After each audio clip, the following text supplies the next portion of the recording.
Hey guys, welcome back to the BBR podcast. I'm ecstatic to introduce my special guest today, Alexis Mead. How are you? I'm doing great, Dave. Thanks for having me on. Absolutely. It's my pleasure. I've gotten to know you a little bit throughout the research that I've been doing, and Okay. I came across the fun fact that you're a Harvard grad. Yes, that is a fun fact that I don't actually often share, but Mhm. it's true. Congratulations. That's Thank you. not an easy accomplishment at all. So, Yeah. congratulations. Yeah, I'm one of those rare people that enjoy school. I like doing papers and research and all that stuff, but yeah, that's way in the past right now. Yeah, we couldn't be more opposite there. I chose exercise science because there was Oh, more yeah. squats and lunges than writing. Yeah. Nice. And then, how long have you been in Oregon, and what took you out to that side of the best coast, is what they call it? Yeah, so I'm from Philadelphia originally. I lived in Boston for some time in my 20s. And when I finished, I actually went to Harvard for graduate school. So when I finished the graduate program, it was in environmental studies and kind of environmental management for businesses as well. So I felt like the West Coast might be a better place to start with that. So I actually had first moved out to Hawaii, did some reforestation projects there, met someone from Portland, just a friend of mine, and she spoke highly of it. I wasn't quite sure where I was going to land on the West Coast. I hadn't really been that many places, but Portland felt doable, and I just said, no, what? I was kind of, up to adventure and spontaneous at the time in my life. So I just chose Portland, moved with my red suitcase and no job or no place to live yet, and kind of made a life for myself here. And that was in 2012, January 1st, New Year's Day of 2012 is when I moved. So yeah. Okay, awesome. And how is it that you ended up coaching people on finding love in their life? What was that journey for me to get here? Yeah, the Yeah, transition from environmental I know. sciences to the science of the heart. Yeah, it certainly was not a straight line. Actually, when I got my first job in Portland, that was more in the environmental field. I wasn't overly happy with it. So just for fun, I started doing some online programs for Ayurvedic counseling, which is kind of a holistic healing study that comes from India, and wellness coaching. So that was just like, I need something, for myself that was a little deeper than this job I was in. So I was studying that, and then I ended up quitting my job later that year. And my husband and I found, well, he wasn't my husband at that time. We had met not too long ago, but we were going to be moving actually back to Boston for 2 years. So instead of getting another full-time job, I was certified in this wellness coaching and Ayurvedic counseling. I thought, well, why don't I just, and I was a Reiki practitioner as well. I figured, why don't I just start seeing clients? I did some energy work, cleanses with clients, kind of just on the side, dabbling in it. But I found that I had a knack for listening to people, and people would just naturally like share their stuff with me, and I'd end up giving them exercises like, why don't you write down 10 things you're grateful for tonight, or why don't you kind of use this psychology principle or whatever. So it evolved from there to getting my life coaching certification. And over the years, I found myself more and more focused around self-love rather than wellness specifically, self-love. And from the self-love piece, transitioning into relationships. Because most of my clients who came to me who wanted to work on self-love, a lot of their end goal was either to be in a relationship, or they were in a relationship and wanted to be happier in their relationship and more fulfilled. And what passion inside of you drives you to continue to do it day after day, year after year? And then what joy do you get out of it? Yeah, I mean, there's ups and downs with anything, especially with owning your own business. There can be ups and downs. And I think what still drives me is I've had times where it's definitely been a challenge with clients, but I've always had those clients that have come back or had a breakthrough session, just said, like, I so appreciate you. Or I had a client recently who comes to my home actually tell me, she's like, this is the only place I feel safe. And that, like, things like that just warm my heart so much, where I really feel like I'm making a difference, even if it's, just one person. Um, and because I was originally more interested in the environment, and it is actually still a big passion of mine, I volunteer for the organization Tree Sisters. I love that stuff. So I had to kind of figure out for myself, like, what's the bigger meaning for me doing this love coaching? Because I don't want to just help people with their Tinder profiles. Like, that's not what I do. Um, There's so much more than that. yes. And I have a friend who's an astrologer, and he had recently told me that in terms of astrology, that the world's biggest challenge, whether anyone listening believes in astrology or not, I don't know, but that the world's biggest challenge right now is relationships. And you can see it, manifesting in all different ways. And I think that when I thought about it, I'm like, yes, like, relationship with ourselves, relationship with a spouse, dating, friendships, all of those relationships, like if you don't have that love, connection, that fulfillment, then it affects other parts of the world too, other parts of our lives, even the environment. So for me, I realized that even though, dating or relationships to some people might sound shallow, but there's really a much greater need for it, and a deeper meaning in it as well. Hmm. What is the importance, and why do you focus on nightly gratitude? What are your clients supposed to get from that? I wouldn't say that I focus on that actually anymore. It was probably one of those things I kind of started with and found myself doing. But there is something to say about gratitude being related to joy, and I don't think we can fake gratitude. I don't think gratitude comes by saying you should be grateful, or there's some of us maybe grew up, like my mom used to say things like, finish your dinner, there's kids starving in Africa, and things like that. You should be grateful for what you have. And I just don't think we come to gratitude that way. Sometimes we actually come to gratitude through struggle. Um, so if you find that doing prayer or writing down a list is helpful for you, great. It might come to you in other ways. We, as a family, my husband, and then we have a almost 4-year-old son and a 6-month-old who doesn't participate yet. But when we start dinner, we go around and we say what we're thankful for. And that's not something I grew up doing, but it's just something that I learned in Hawaii. Whenever we'd start a meal, we'd thank the animals, the plants, the person who prepared the meal for having that meal for us. So I like to start all of our meals that way, of something we're thankful for. And it's really become like a lovely practice, for myself and my family, I think. Hmm. Yeah, even in the worst of times, we can probably pick out 3 things to be grateful for. And in the manifestation kind of a philosophy or Mhm. practice, you really are building upon layer upon layer of gratitude, and it Mhm. can change around your entire life if it's a daily practice. Yeah, absolutely. Yeah, it definitely shifts your focus for sure. Mhm. From the Mhm. negative to the positive, and that's a big foundation of self-love, wouldn't you agree? Shifting from the negative to the positive. Yeah, absolutely. And Yeah. being Mhm. grateful for your health on just Mhm. the simplest level, that can be a Yeah. great foundation of loving yourself. Absolutely. I think self-love to me is composed of that self-acceptance of, shifting, like you said, to the positive. If you have health, like being grateful for that, being grateful that you can go out running, even when you're telling yourself, oh, like I don't want to go for a run. And then self-love sometimes also might be a little bit disciplined with yourself too. Like if you're raising a child, they might want to, my son, I mean, he would happily eat chips or candy, every night and watch TV. So I have to be the one sometimes saying like, no, you're going outside, or no, we're eating, you have to eat this piece of spinach. And sometimes that's what we do when we love someone. So sometimes we have to do that piece for ourselves too. As in health, you sometimes have to have that discipline of, this is the food that's good for me, going for a run, and the acceptance of, I'm so grateful to have my health, and, you know, acceptance of where we are at this point in time. With how crucial relationships are in the world nowadays, how has Hollywood actually affected our imagery around relationships and finding the perfect person? Hmm. That's a great question. I mean, I think of, when I was growing up, I had all of those really classic Disney movies, is what I kind of grew up with. Of there's a princess, you meet a prince, happily ever after, movie's over. And now I'm not a big media binger. I don't keep up with Hollywood. I don't keep up with the news very well. It's just not my thing. But I do have an opinion around it. And I will say that I think what it's done is it's shaped these unrealistic expectations of what it means to be a part of an authentic, committed, and loving relationship. And we see it all the time. I mean, in Hollywood, like I said, I don't follow celebrities or anything like that, but you still see, I mean, two of the most beautiful people in the world possibly who are so unhappy in their relationships. Maybe they seem like they have this perfect fairy tale wedding and then they're divorced 6 months later. I mean, it happens all the time.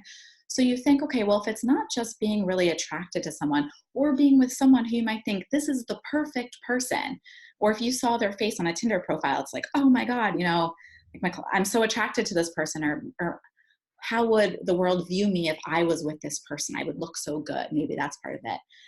If that's not the key to a lasting relationship, then there's something that we're missing from Hollywood's perception. And I think that's, what you share as well with the authenticity. Like there's a deeper layer that people are missing now to actually be in the relationship they're saying they want. And what do you think it is? What do you, in your opinion, what's the deeper layer that people should pay attention to? It's such a good question because there could be so many different answers to this question. And I don't want to say that I have the perfect answer, right? Because I don't know if there is one. I mean, to some extent, to relationships, love, the heart is a bit of a mystery. That being said, I think today, especially when dating apps and things are so prevalent, people are looking for, they're feeling unfulfilled in themselves or other parts of their lives. So they're looking to find that perfect person, what they deem as a perfect person, to make them feel better about themselves, to make them feel complete.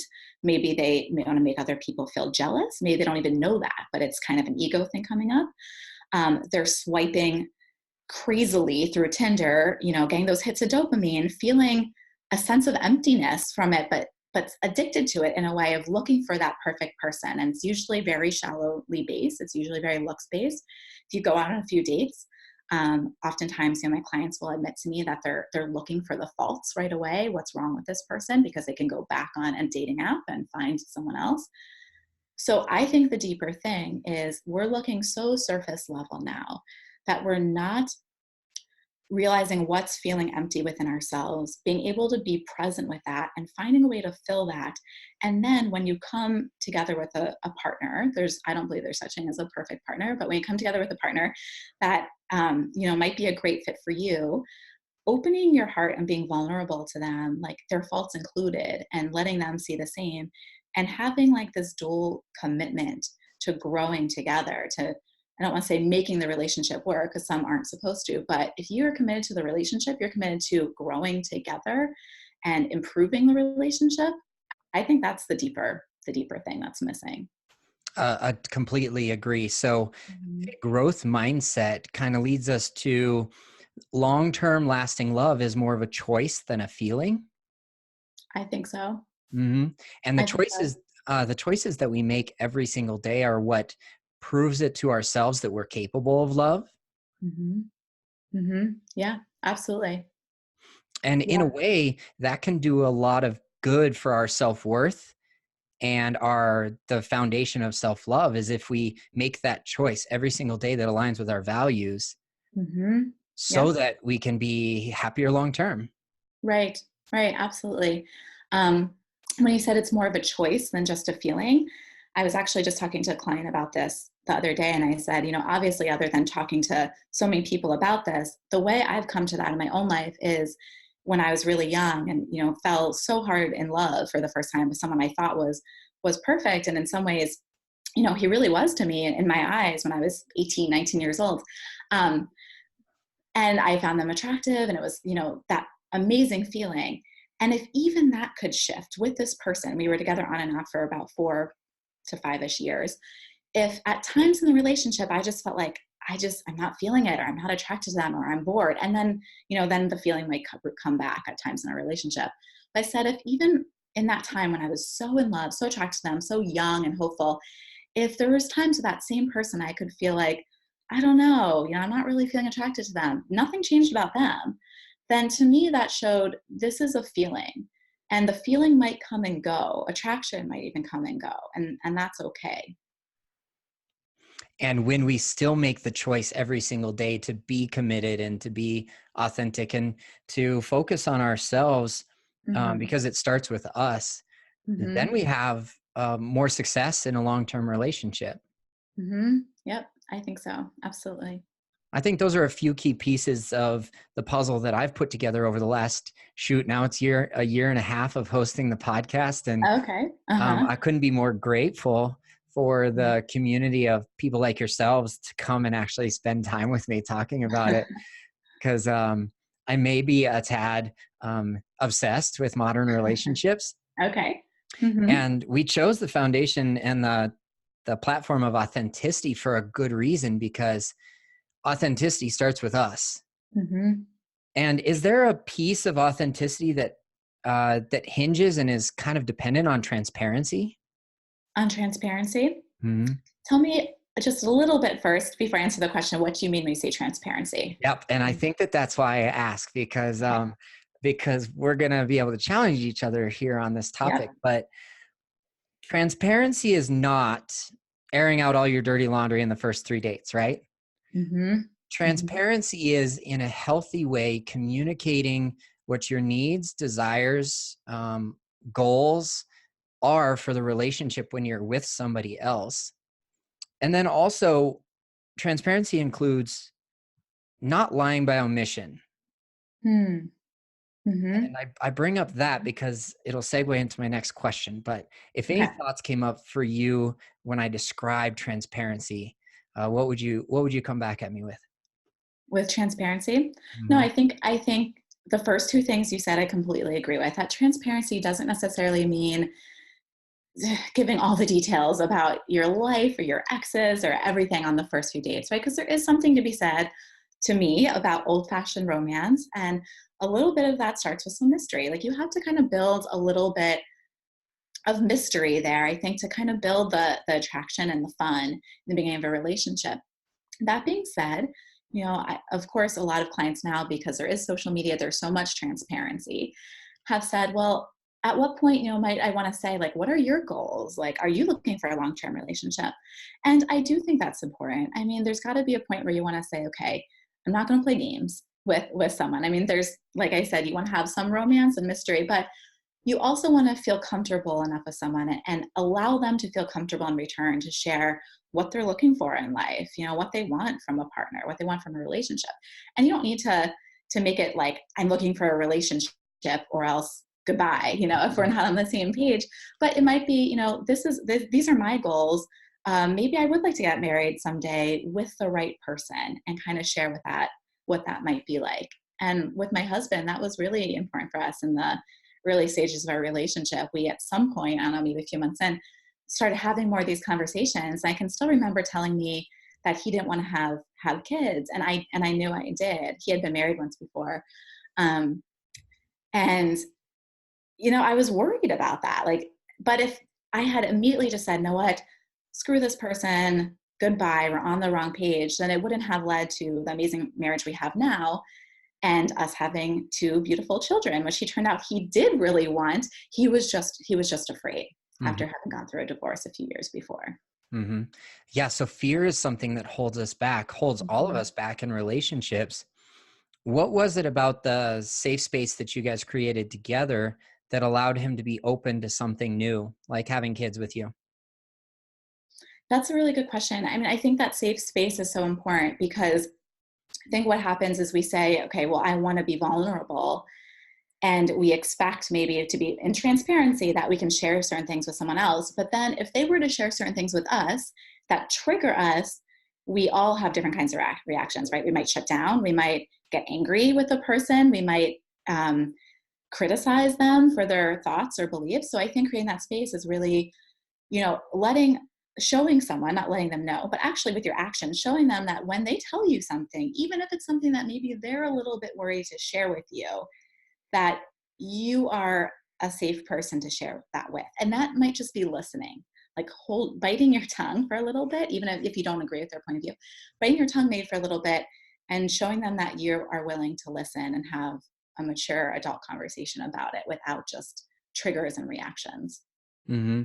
Yeah, men are fixers. They love to help fix, and I have to learn how to bite my tongue, as you said it, when I'm having an authentic conversation with somebody else, Yeah. because maybe I don't know the needs of the other person. I'm a tad intuitive, and I'm fairly empathic, but I can't read minds. So Yeah. simply just understanding where they're coming from in order to Hmm. be understood from my point of view as well.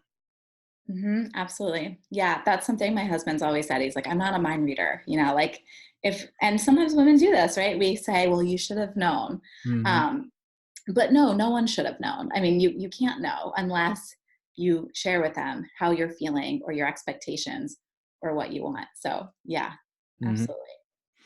And I bring up the transparency as being a part of authenticity because, um, correct me if I'm wrong, but you have a philosophy that says in various stages of a relationship, there are some things that are okay to keep to yourself. Mm, And what do you mm-hmm, mean by that? I love the perspective if mm-hmm. I'm thinking the same way that you are, and I can't read your mind. Yeah. Uh, Well, I will preface it with, because you use the phrase lying by omission, right? So I will mhm, preface by saying that in earlier relationships in my life, I definitely had lied by omission, right? And maybe that was just a learning I had to go through. But when I entered into the marriage with my husband, I found myself going back to that pattern of lying by omission. And it made me almost feel ill. Like it just felt so wrong. And I would ask people for advice, and some would say, why don't you just keep that to yourself? You don't need to share that. And I just felt like I couldn't, like I had to share it, even though I knew it was going to be rocky territory. Right. And being able to do that, even though it did bring up some stuff for us, but it evolved our relationship. And I realized with him that, I'm not going to lie by omission. I don't feel that's right in a relationship. But I do struggle a little bit with, in different stages of relationships, not everything needs to be shared. And you might ask yourself, what does that look like for you? So in a stage of relationship, the first few dates, like we mentioned, maybe that's, I'm just going to get to know this person. I don't need to share everything about my goals yet or my past history. Maybe when you're married, like I have an aunt who her husband, like 30, 40 years later, has never seen her without makeup on or something.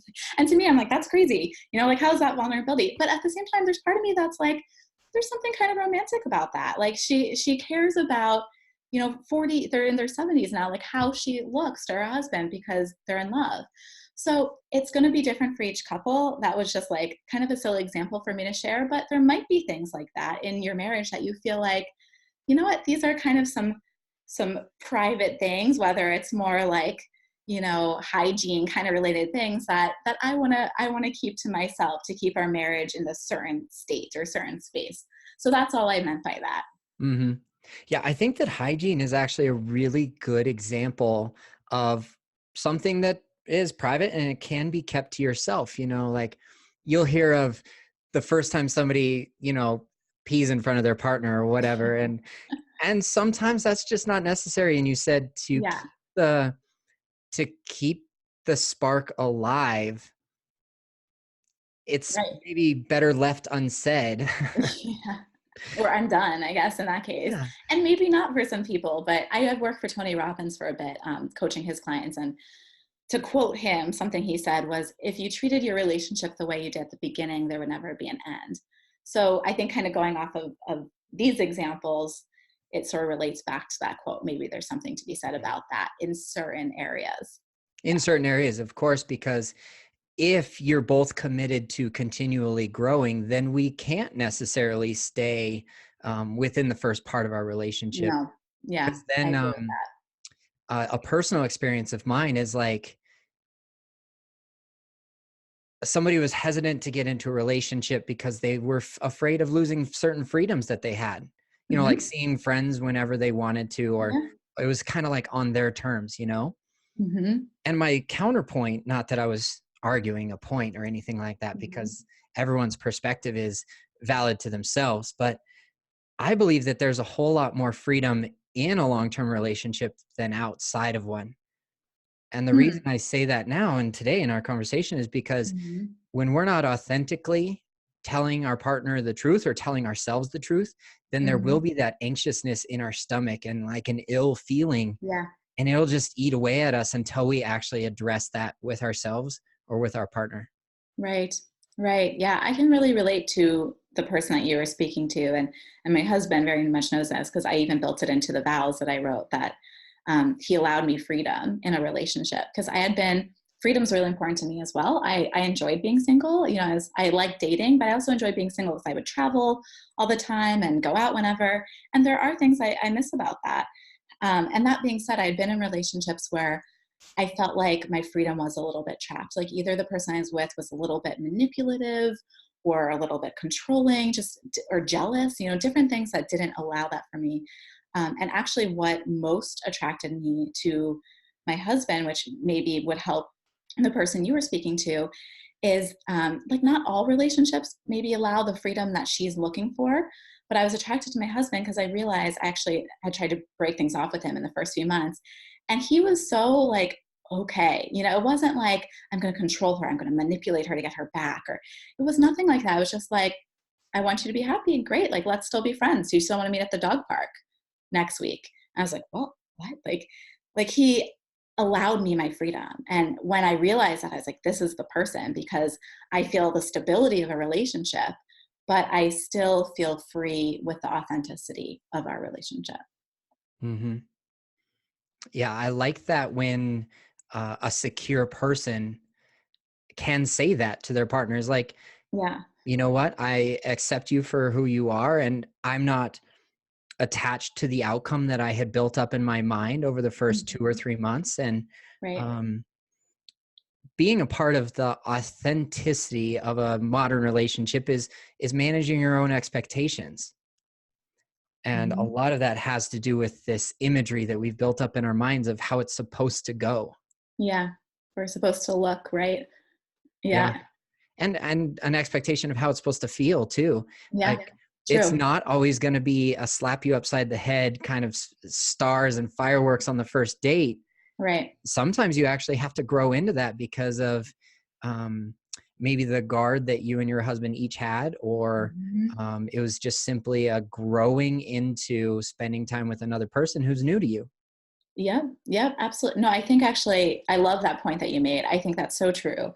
And I share this all the time because in the days of swipe apps, we're looking so quickly for that attraction, right? Like, or that chemistry on the first date. So I have that question a lot. Like, how should I know if I should go out on a second date? And my answer is usually like, give it a chance. Like, unless you really know, like something was really off for you, like give it a chance because you don't really know. I had dated plenty of people in the past that I thought were attractive. Maybe there's sparks on the first date. It wouldn't have been the right relationship for me, or it went nowhere. Um, and with my husband, it was one of the first relationships that, if we had been on swipe apps, I don't think I would have picked him to be honest. Like he wasn't my type. I hope he's not listening to that and takes this, as a negative, but he knows. But he wasn't necessarily my type. And it wasn't like fireworks on the first date, but there was something deeper. Like I knew that even on the first times we hung out, there was something deeper. And it was a friendship, kind of a friendship, but also starting to date a little bit for the first few months. So it was the first time I started a relationship in that way, that I didn't feel like I'm going to win this person or they're going to woo me and it's all sparks and fireworks. It was more just like this deeper comfort that really built the attraction. So I had to, like you said, I had to open up myself and I had to grow into that with my husband. So yeah, I totally agree. And if you're someone who like judges right away from a photo or the first date, I would really urge you to, like, you can grow into that attraction. You can feel more attracted to someone than you would ever expect after longer than you might expect as well. Mm-hmm. And that's how we kind of can begin to understand that there is lasting love as a possibility, because sometimes the attraction, well, people change appearances over time. We age, and I'm Mm-hmm. 39 now, and I don't look the same as I did. Uh, Right. I just Yep. look different, Right. and my energy is different, and the things that I attract into my life are different. So, Mm-hmm. uh, Makes sense. what is what's one of my favorite? Esther Perel talks about, if you're willing to marry this person 8 times over, because that's about how many times they're going to You'll change have to. Yeah. in a 60 or 70-year relationship, Mhm. then that's the person. But if you're unwilling to grow and to continuously evolve with another person, then don't settle and don't It stay in doesn't that work. Yeah. average at best relationship just Yeah. because of an attraction to looks or to status or to material items or Right. where they live, Right. etc.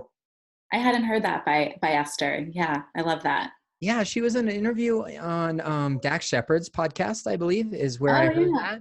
that. It's a very Dax Shepard, the one who's married to Kristen Bell. Kristen Bell. Yeah, Mm-hmm. they do not have a Hollywood marriage, and he is definitely transparent about it on his podcast. And In I, what I ways? just I'm curious.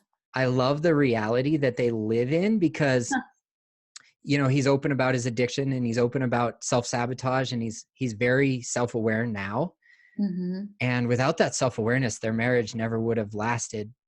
But I enjoy listening to his podcast so much because it's really insightful for somebody who got his start in Hollywood the way that he did through Jackass, I think is where it came from, but Uh-huh. or the MTV show of Yeah. just skateboarding and things like that. But really insightful. So I recommend his expert on expert podcast to a lot of people. Okay, I'll have to check it out. I didn't know Mhm. about that. And she might have actually brought that up as a point to her book, Mating in Captivity. Okay. So if we dive deeper into that book, Mm-hmm. Mm-hmm. um, that's one of the big influences in my life beyond Brene Brown and a few others. Mm-hmm. Mm-hmm. I haven't read that book, to be honest. I've seen a few of her TED Talks though. Mm, Yeah. And I think things like that though, her TED Talks, I'd love to read that book. Um, really fuel, it sounds like, what your mission is and and aligns with my mission of what it really means to have these kinds of evolving relationships in today's modern world. Yeah. mm. We have so many outside influences, and Mm-hmm. a lot of the real life daters that we bring onto the podcast and ask them how it's going in their world, they reference fear as something that holds people back. They Mm-hmm. reference social media and the comparison of others' Yeah. lives to their own as a Mm-hmm. huge detriment to the success in their personal relationships. Mm-hmm. Yeah. Yeah. I could definitely understand that and agree with that. Yeah. Mhm. So if there's something that we haven't touched on yet that you feel like would be really important for our listeners to know, what would that be? That's a good question. Relationship based, I'm assuming, Or life-based? I or mean, life based. we are definitely the principles of life, and we touch on that. A married Yeah. friend of mine actually gave me one of the most amazing compliments a week and a half ago or so. She and I have known each other 14 years, and she said, Dave, I was hesitant to listen to your podcast because I've been married for 6 or 7 years and I have a 5-year-old son, and I wanted to support you, so I started listening. And she was bedridden after surgery and stuff, so she had the free time. But she started listening and she said, these are principles for life, not just Mm-hmm. dating to, get Yeah. off an app or Yeah. dating to get into a relationship because that's what we want. But we do know that the foundation of a lot of the past patterns that we see arise, they come from relationships. And that's why we focus on it so much as Yeah. kind of like an introduction to the rest of their life. I totally agree. Absolutely. Okay. So, two things that come up that I'll share around fear and a positive mindset. A story I've shared before on a podcast about my husband, because it stood out so much to me in my mind when we were just together for those first few months. Yeah, so I was just coming from Boston and he was heading to Boston. So I was in a spiral in my mind. Like, we were in a relationship at this point. Things were going well, but it wasn't at the point where we're like, we're going to get married. I'm definitely going to move with you. So I was spiraling, which was something I've tended to do. And I was spiraling into the negative of like saying everything that started with what if. I'm like, well, what if it doesn't work? And what if this? And what if that? And I was just freaking out. And he looked at me and just said, and what if everything turns out perfectly? And it was such a light bulb moment. Like, I have said these what if questions all my life, but I never realized that I always said them into the fear. And that you can use those same questions. You can say what if to yourself in terms of the opposite of fear. Like, what if everything is working out exactly as it should? What if I am discovering the right relationship for me, in time? So that's one tool. It's not really a tool, but in some ways, it's one simple thing that really stood out to me of shifting into that positive, not fear-based mindset when it comes to relationships in life. The second thing is, if you're dating or in a relationship and fear comes up, or in life in general, just feel your feelings. Like, we go on dating apps and get addicted. We watch Netflix, we drink wine, we go shopping, we do a million things, even meditate sometimes, to avoid feeling anxiety, sadness, fear, rejection, all those things. But when you allow yourself to actually feel it, and I know people ask me, well, what does that mean? And what I mean is just, it's simple. Just drop the story about what you're telling yourself in your head. Maybe close your eyes for a sec and just feel your heart racing, feel your stomach churning, feel the tightness in your throat, whatever physical feeling it is, it needs to be felt. It's craving to be felt. And when you just give yourself that opportunity to feel what's coming up rather than hiding or running for it, it will usually go away, and it's not nearly as scary as you think it's going to be. It's the anticipation of rejection, for example, that's far worse than just feeling what's actually happened when you've experienced rejection. Mm. So start feeling your feelings. Don't be so afraid of them. And I promise the fear will get better, get easier. Hmm. The acronym of fear: face everything and run, or Uh-huh. feel everything and rise.